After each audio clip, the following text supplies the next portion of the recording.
յուրաքանչյուր շրջանից, եթե ընդամենը 10-15 տղա գա,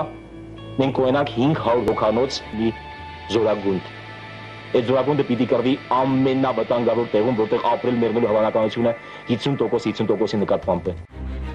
Հաղթական դրվագները Սպարապետի կյանքում շատ են եղել։ Դրանցից մեկն էլ Շուշիի ազատագրումն էր։ Բոլորն էին գիտակցում։ Պատերազմը չէր ավարտվելու այնքան ժամանակ, քանի դեռ Շուշին հակառակորդի ձեռքերում էր։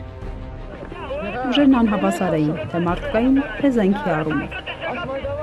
Ինքնապաշտպանական ուժերի հրամանատար, հանրահայտ կոմանդոսը Արկադի Թադևոսյանը վստահ էր իրենց մշակած ռազմական օպերացիայի վրա։ Վազգեն Սարգսյանը կարծում էր, որ վաղ է նման օպերացիա կազմակերպելու համար, ու հենց այստեղ կոմանդոսը Վազգենին խոստացավ, որ Շուշին կազատագրեն եւ Սպարապետի հարսանիքն էլ կկազմակերպեն լեռներում։ Սա էր պատճառը, որ Շուշիի ազատագրման պատմությունն անվանվեց Հարսանիք լեռներում։